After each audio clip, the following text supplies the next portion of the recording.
Assalamualaikum warahmatullahi wabarakatuh. Alhamdulillahirabbil alamin. Nahmaduhu wa nasta'inuhu wa nastaghfiruh. Wa natubu ilayhi wa na'udzu billahi min shururi anfusina wa min sayyiati a'malina. May yahdihillahu fala mudilla lahu wa may yudlil fala hadiya lahu. Asyhadu an la ilaha illallah wahdahu la syarika lahu wa asyhadu anna Muhammadan 'abduhu wa rasuluhu. La nabiyya wa la rasula ba'dahu, amma ba'd. Ma'asyiral muslimin dan muslimat rahimani wa rahimakumullah jami'an. Alhamdulillah, kita bersyukur kepada Allah Subhanahu wa taala atas semua nikmat yang Allah berikan kepada kita semua. Selalu kita mohon kepada Allah, semoga Allah Subhanahu wa taala memberikan keistiqomahan kepada kita sampai nanti Allah Subhanahu wa taala mewafatkan kita semua. Amin ya rabbal alamin. Masyaallah muslimin dan muslimat rahimani wa rahimakumullah jami'an. Kita akan melanjutkan kembali kajian kita Kaifa Amalahum, bagaimana Nabi sallallahu alaihi wasallam berinteraksi dengan orang-orang yang berada di sekitar Nabi sallallahu alaihi wasallam dengan berbagai macam jenis sifat, karakter dan juga kedudukan. Maka Nabi sallallahu alaihi wasallam memiliki cara tersendiri untuk bagaimana beliau bisa membahagiakan, bisa membuat senang orang-orang yang bermuamalah dengan beliau dengan berbagai macam lapisan karakter dan masyarakat. Di antara yang disebutkan oleh penulis yaitu adalah Syekh Shalih Al-Munajjid dalam kitab beliau Kaifa Amalahum, bagaimana Nabi berinteraksi dengan mereka. Maksudnya di sini adalah dengan orang-orang yang ada di sekitar Nabi Muhammad SAW. Kita pada pertemuan yang telah lalu sekitar 2 kali pertemuan atau 3 kali pertemuan membahas tentang bagaimana Nabi bermuamalah dengan sahabat-sahabat khusus beliau atau sahabat-sahabat yang dekat dengan beliau. Nah, pada kesempatan kali ini kita akan masuk ke dalam bab yang baru, adalah ta'amul Nabi sallallahu alaihi wasallam ma'al khadam wal imam. Nabi sallallahu alaihi wasallam bermuamalah atau bagaimana indahnya akhlak Nabi Muhammad sallallahu alaihi wasallam ketika beliau bermuamalah dengan para pembantu beliau. Wal imam ini adalah para budak. Jadi di antara yang ada pada zaman Nabi Muhammad yang langsung bermuamalah dengan Nabi Muhammad SAW adalah orang-orang yang membantu Nabi Muhammad SAW dan juga para budak, baik dari kalangan laki-laki ataupun dari kalangan para wanita. Itu ada dulu di zaman Nabi Muhammad SAW. Nah, bagaimana Nabi bermuamalah dengan mereka? Ulun akan sebutkan beberapa poinnya. Di antara gambaran Nabi Shallallahu Alaihi Wasallam bermuamalah dengan para budak dan juga pembantu di zaman Nabi Muhammad Shallallahu Alaihi Wasallam. Jadi Nabi SAW itu banyak yang datang membantu beliau. Jadi yang datang menawarkan diri untuk membantu Nabi Muhammad SAW. Ada yang khusus untuk menyiapkan air wudhu beliau. Ada yang khusus untuk menyiapkan sandal Nabi Muhammad SAW. Ada satu kitab yang menuliskan tentang siapa saja yang pernah membantu Nabi Muhammad SAW. Maksudnya membantu di sini adalah bukan berarti diperlakukan sebagai pembantu, bukan berarti juga setiap saat dibantu oleh mereka. Karena dalam riwayat yang lain, Aisyah radhiyallahu taala anha menyebutkan tentang bagaimana Nabi sallallahu alaihi wasallam di rumah. Itu yang disebutkan oleh Aisyah adalah Nabi sallallahu alaihi wasallam itu beliau juga menyapu di rumah. Nah, itu bapak-bapak menyapu di rumah, kadang-kadang membantu pekerjaan istri beliau. Artinya tidak dalam semua hal ada orang yang membantu Nabi Muhammad sallallahu alaihi wasallam padahal beliau adalah seorang nabi dan seorang rasul. Maka ada beberapa gambaran tentang bagaimana indahnya akhlak Nabi Muhammad SAW terkait dengan bagaimana beliau bermuamalah dengan para pembantu yang membantu beliau dan juga para budak pada saat itu. Di antaranya adalah bagaimana yang dikisahkan dalam sebuah hadis yang sahih adalah seorang Zaid bin Harithah radhiyallahu ta'ala. zarat qaumuha wa zaidun ma'aha فأغارت خيل على أبيات بني معين فاحتملوا زيدا وهو غلام فأتوا به في سوق عقاد فعرضوه للبيع فاشتراه حكيم بن حزام لعمته خديجة ب400 dirham. Jadi ada seorang muda yang dibeli oleh Hakim bin Hizam. Hakim bin Hizam ini adalah keponakannya Khadijah. Berarti keponakannya istri baginda Nabi Muhammad SAW. Kemudian diberikanlah kepada Nabi SAW. Jadi Zaid bin Harithah ini adalah budak yang dulu dibeli oleh Hakim bin Hizam. Hakim bin Hizam ini adalah keponakan dari Khadijah, istri Nabi Muhammad SAW. Maka setelah Khadijah menikah dengan Nabi Muhammad SAW, maka diberikanlah, berarti masih di dalam kategori budak, Zaid bin Harithah. Ya, kemudian Zaid bin Harithah diberikanlah kepada Nabi Muhammad SAW. Zaid bin Harithah ini setelah bersama Nabi Muhammad SAW, kemudian beliau sangat senang dengan akhlaknya Nabi Muhammad SAW, sehingga pada suatu ketika keluarga Zaid bin Harithah, termasuk orang tua Zaid bin Harithah yang pada saat itu belum masuk ke dalam Islam, kemudian datang ingin membebaskan Zaid bin Harithah. Zaid bin Harithah tiba-tiba tidak mau untuk dibebaskan. Jadi orang dulu itu kalau sudah menjadi budak, di antara impian terbesar mereka adalah mau dibebaskan sehingga bebas dan tidak lagi menjadi budak. Zaid bin Harithah saking bagusnya akhlak Nabi Muhammad SAW, dipaksa untuk bebas dari perbudakan, tapi dia berpisah dengan Nabi Muhammad SAW, tidak mau. Kata Zaid bin Harithah, disuruh sama orang tuanya memilih, disuruh sama kaumnya untuk memilih. Maka kata Nabi, biarkan dia yang memilih. Kata Zaid bin Harithah, aku lebih baik bersama Muhammad SAW, lebih baik bersama Nabi Muhammad SAW, meskipun dalam keadaan menjadi budak. Subhanallah. Maka sejak saat itu, kenapa sampai begitu cintanya Zaid bin Harithah kepada Nabi Muhammad SAW, ini menunjukkan tidak mungkin seseorang lebih memilih untuk menjadi budak asalkan bersama Nabi Muhammad SAW, kecuali kalau akhlaknya Nabi Muhammad SAW itu luar biasa.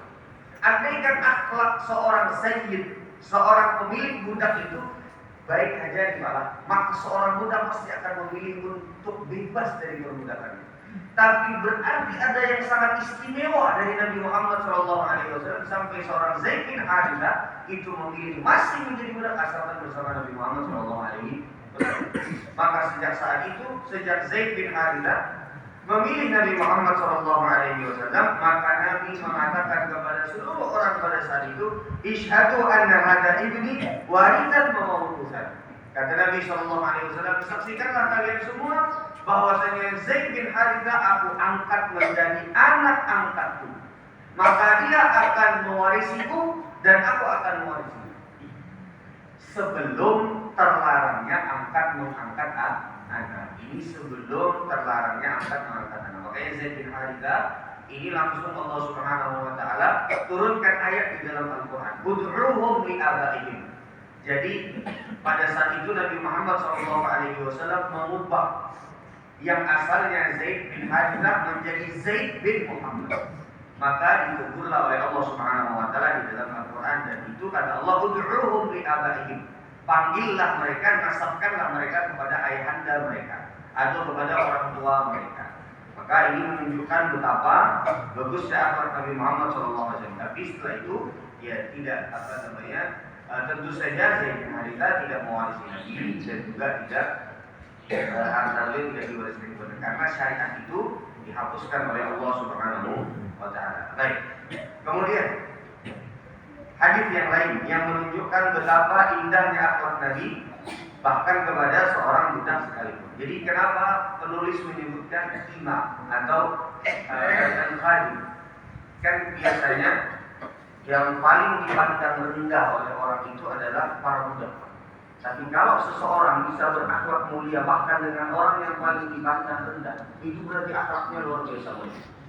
Sehingga kalau kita mau melihat, jadi ini susah. Kalau pian bisa berakhlak baik dengan orang-orang yang di bawah pian. Kalau pian atasan berarti kepada bawahan pian. Mungkin kepada karyawan pian atau kepada orang yang membantu di rumah. Atau misalnya kalau sekarang sudah tidak ada perbudakan. Kalau bisa berakhlak baik dengan mereka, itu berarti akhlak pian insya Allah bagus. Karena susah. Karena kalau secara psikologis kita ini kan merasa lebih daripada mereka. Sehingga kalau kita bisa berakhlak baik kepada mereka itu luar biasa. Tapi tentu saja ini banyak perintahan. Ada satu hadis yang disebutkan oleh Anas bin Malik, dan hadis ini adalah riwayat Imam Ahmad dan disebutkan oleh Imam Al-Bukhari ta'liqan tanpa sanad. Tapi Imam Ahmad menyebutkannya dengan sanad, dan ini dinyatakan sahih oleh para ulama. Bahwasanya dari Anas bin Malik radhiyallahu ta'ala ini yang mengatur dulu, khawatir nanti salah. In kanat al-amatu min imai ahli Madinah la ta'khudhu bi yadi Rasulillah sallallahu alaihi wasallam fa tanqaliqu bihi haitsu syaa. Dulu di zaman Nabi Muhammad sallallahu alaihi wasallam,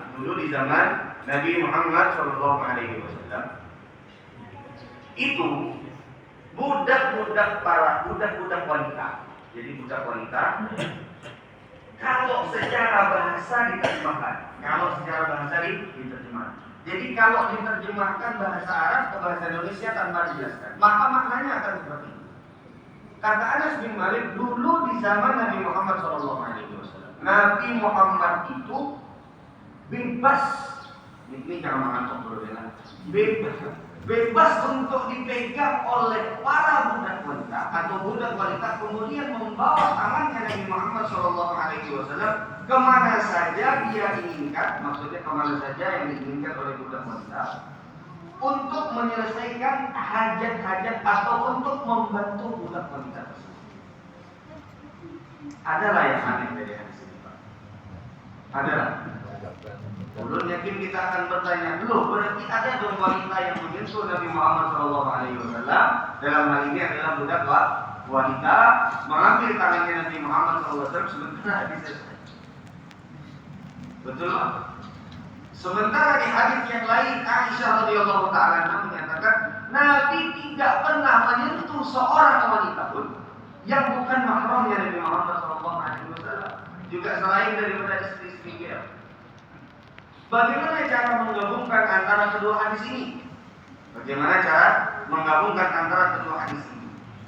Al-Aini dalam kitab Umdatul Qari, juga Imam An-Nawawi, juga Al-Hafidz Ibnu Hajar Al-Asqalani rahimahumullah taala menyebutkan bagaimana cara menggabungkan kedua hadis ini. Apakah Nabi betul-betul disentuh oleh wanita yang bukan mahramnya? Dalam hal ini adalah wanita yang ia merupakan adalah seorang budak wanita. Karena hadisnya menyatakan dibawa aja kemana, dipegang kemudian dibawa kemana saja yang budak wanita tersebut inginkan untuk menyelesaikan keperluan budak wanita. Coba bayangkan. Jadi saking mudahnya Nabi itu, saking indahnya akhlak Nabi Muhammad SAW itu, kalau dalam hadis ini bahkan budak pun dibantu oleh Nabi Muhammad SAW. Tapi apa maksudnya? La ta'khudhu bi yadihi. Si budak wanita tersebut mengambil tangannya Nabi Muhammad SAW. Apa maksudnya? Kata Al-Aini di dalam kitab Umdatul Qari, kata Al-Hafidz Ibnu Hajar dalam Fathul Bari, kata Imam An-Nawawi dalam Syarah Sahih Muslim, maksudnya adalah ini kiasan di dalam bahasa Arab, bahwasanya Nabi SAW itu sangat mudah untuk ditemui dan sangat mudah untuk diajak menyelesaikan keperluan orang, bahkan seorang budak perempuan sekali. Jadi bahasa kita, ini ulun ibaratkan supaya kita mudah. Jadi bukan berarti diputi tangan Nabi Muhammad itu oleh perempuan, enggak. Ini berdasarkan hadits Aisyah, Nabi tidak pernah disentuh dan menyentuh yang bukan mahramnya Nabi Muhammad SAW. Nah, ulun beri contoh. Yang mudah yang sering kita lakukan. Misalnya, ada anak pian kepada lampian, ulun anak kawin, kejar anak pian. Lalu kemudian setelah itu, siapa calonnya? Kemudian habis itu Ujar anak pian, ada orang jauh kan? Anak kawan pian juga. Sekalinya itu kawan dekat pian. Calon siapa? Besan ya. Calon besan pian ternyata anak pian ini ternyata hendak lawan anaknya kawan pian. Yang itu adalah kawan pian yang pian tahu sekali akhlaknya baik dan adalah orang soleh, dan juga anak perempuannya adalah orang yang soleh. Jadi mantap teman-teman. Bukti aja langsung tuh bisik-bisik. Apakah dia disuruh ngomong itu? Jangan dilapas lagi. Jadi maksudnya itu kiasan bahwa itu jangan dilapas lagi. Sudah pas dari teman-teman. Bisa dimengerti. Bukti aja lagi bisik-bisik. Apakah bujur-bujur yang suruh anak dia mengutiki tangan bimbingan tersebut bisik-bisik? Urut betapa nanti. Apakah itu maknanya? Jawabannya tidak. Nah, dalam bahasa Arab juga ada begitu, Pak, yang menunjukkan bahwasanya seorang wanita, bahkan seorang budak itu bisa bertemu dengan Nabi kapan saja dan minta bantuan Nabi. Itu betapa indahnya akhlak Nabi Muhammad SAW. Inilah kenapa sampai semua orang pada saat Nabi meninggal dunia nangis. Kenapa sebabnya? Karena mereka kehilangan sosok yang senantiasa selalu ada untuk mereka. Itu cinta sama Nabi Muhammad SAW. Kalau kita melihat bagaimana Nabi Muhammad SAW itu dicintai, itu luar biasa. Makanya tidak heran kalau para sahabat Nabi Muhammad SAW itu cintanya begitu besar kepada Nabi Muhammad SAW. Sampai Zaid bin Harithah, tidak apa-apa saya jadi budak asalkan bersama Nabi Muhammad SAW. Karena dia merasa nyaman. Apakah Nabi memberi duit terus? Tidak itu. Tapi bagaimana perlakuan Nabi Muhammad SAW kepada para budak itu, Pak, yang membuat mereka nyaman. Nah, makanya itu tadi makna daripada hadisnya. Bisa dimengerti sampai ini, Pak. Ini dari banyak dipakai oleh orang-orang yang mengatakan bukan ada apa-apa gitu. Salaman lawan bimbingan orang Nabi, salaman. Ada apa orang Nabi saja disentuh oleh seorang budak perempuan. Ini keliru, bertentangan dengan asal daripada syariat. Makanya Nabi mengatakan di dalam hadis yang lain bahwasanya seorang laki-laki lebih baik ditusuk dengan paku besi di atas kepalanya ketimbang dia harus menyentuh seorang wanita yang bukan mahramnya. Makanya biar hati-hati, kamu yang berjualan di Indomaret, Alfamart itu beginian. Kadang-kadang mau jual duit bisa tercapai. Yakin, Pak. Jangan dikira itu ada putusan. Tiap hari 10 kali dia ke Alfamart ke Indomaret 10 kali tergantung beginian.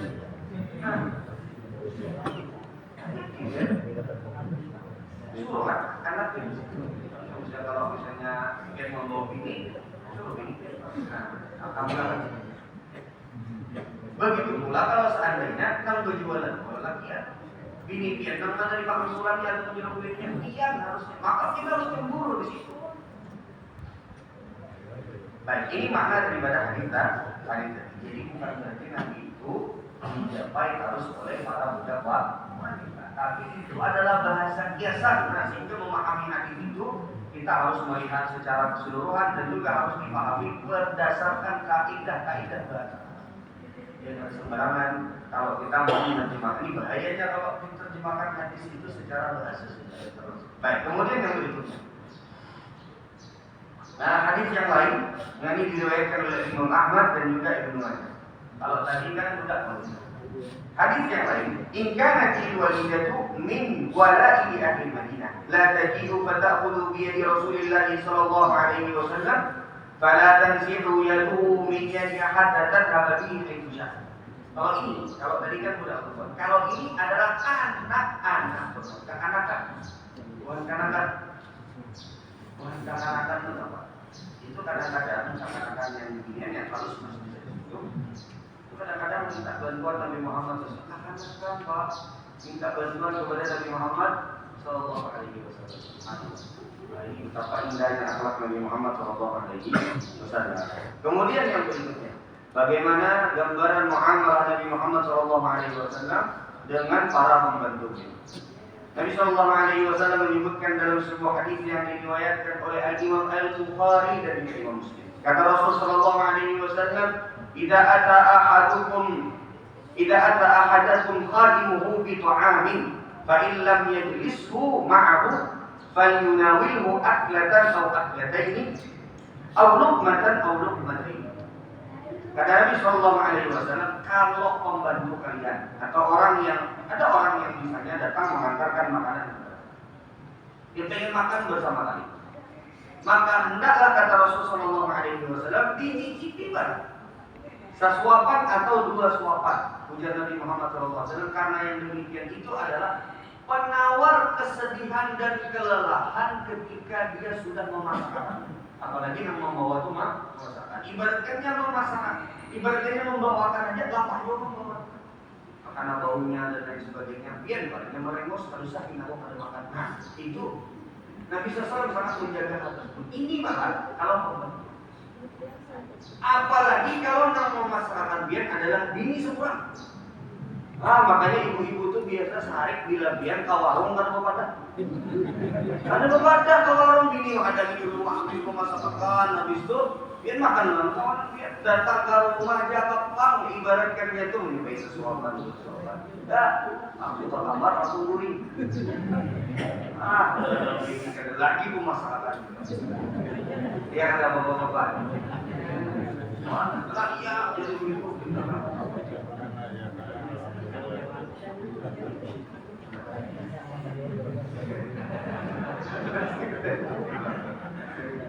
Ini Pak, Nabi Muhammad SAW itu menyuruh kepada Nabi selalu melakukannya. Kalau Nabi SAW sudah kenyang, Nabi tetap menghargai siapapun yang mau dimakan, meskipun sesuatu suapan. Ini Pak ya, Nabi Muhammad SAW. Ya, kemudian yang berikutnya di antara bentuk muamalah Nabi Muhammad SAW adalah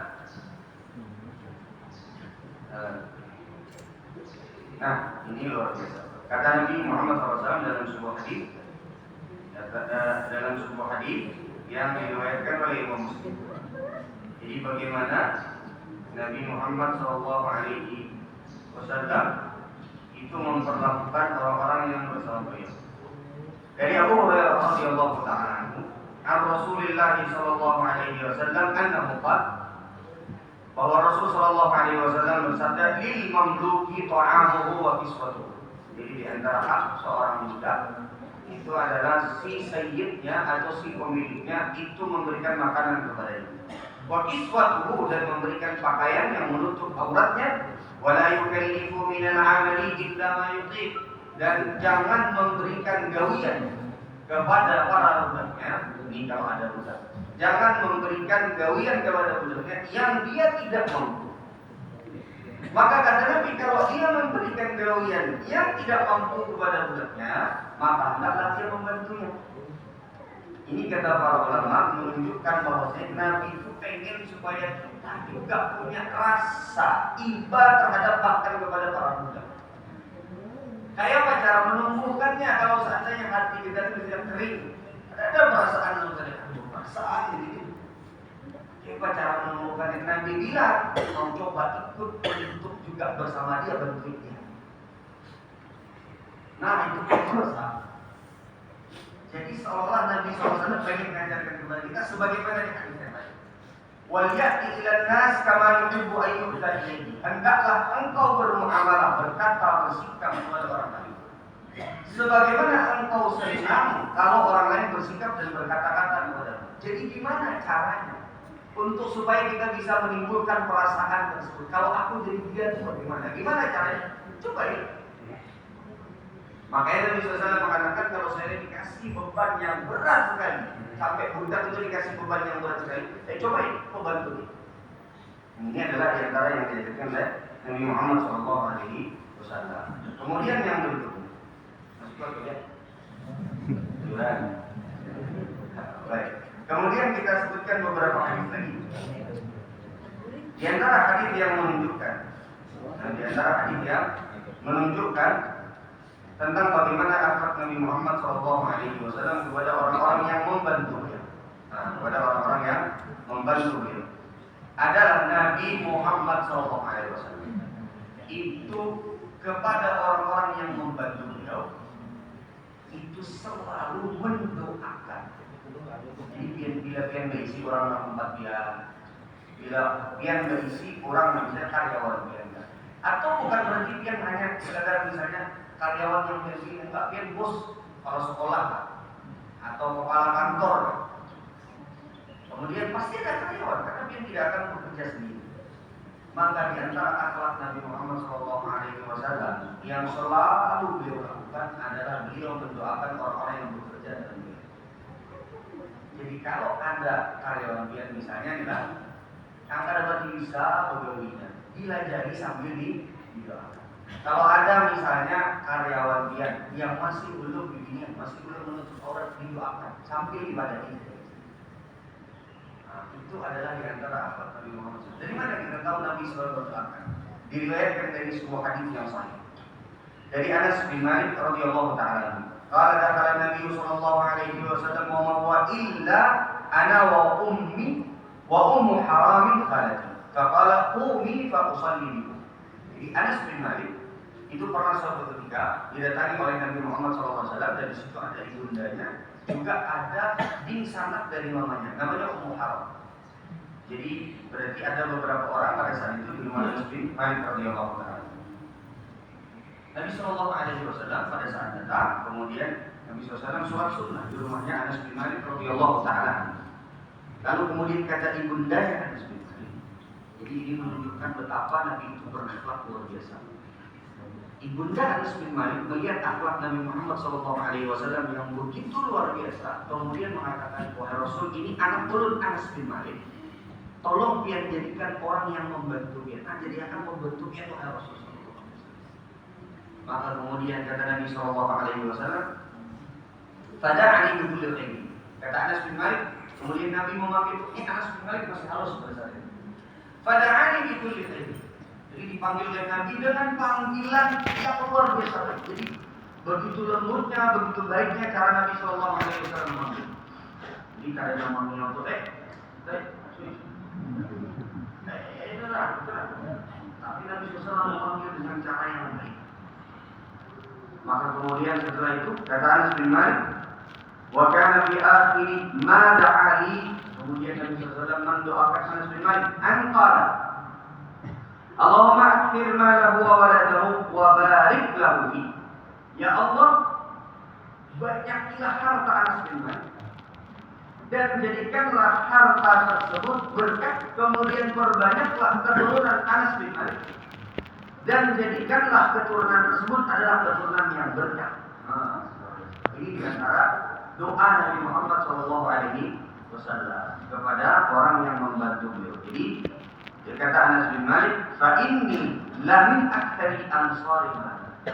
Jadi ternyata memang diijabah doanya Nabi Muhammad SAW. Jadi Anas bin Malik itu termasuk di antara orang yang, kata beliau, aku di antara orang yang paling banyak hartanya di kalangan orang-orang Ansar. Bahkan dalam sebuah riwayat, ini diriwayatkan dari riwayat Imam Al-Bukhari, ya, Anas bin Malik itu berisi kurang lebih dari 120 anak. 120 anak. Ya Pak, subhanallah.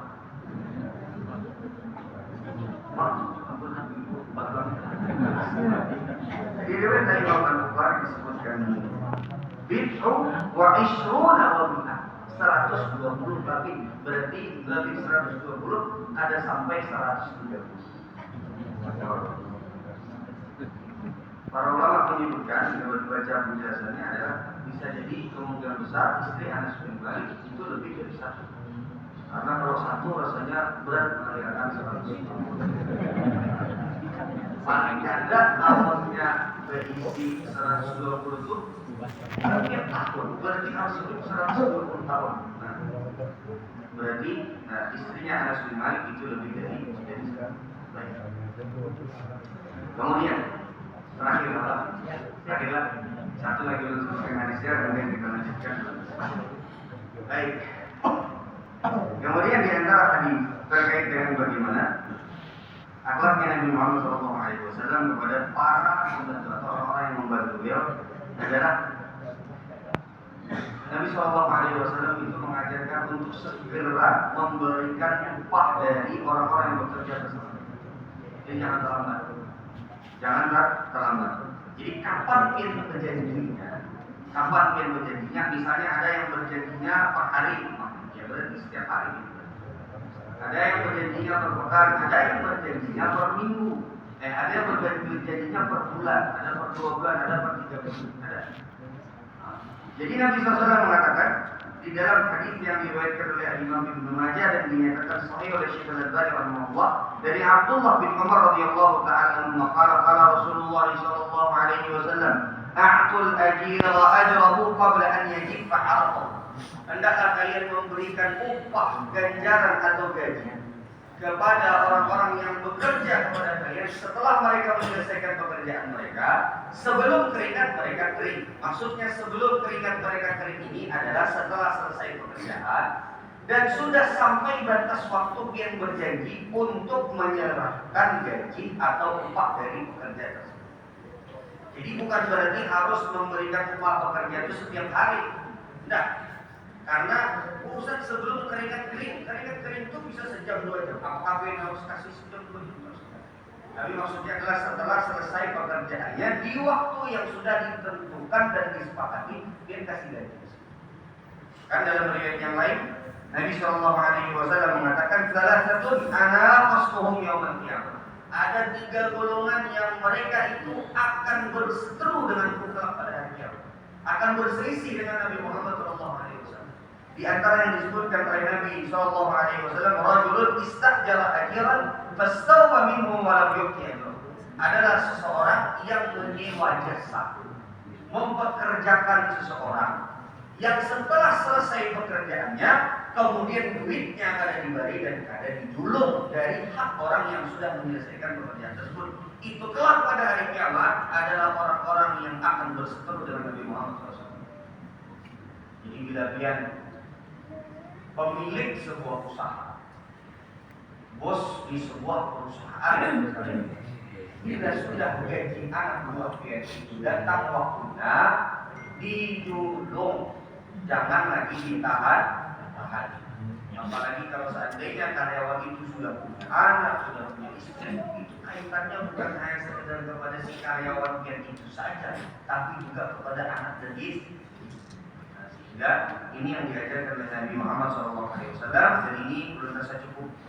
Dan semacam ini, insyaallah akan kita lanjutkan pada pertemuan-pertemuan yang akan datang. Kita tutup dengan doa kafaratul majelis. Subhanallahumma wa bihamdika asyhadu an la ilaha illa anta astaghfiruka wa atubu ilaik. Assalamualaikum warahmatullahi wabarakatuh.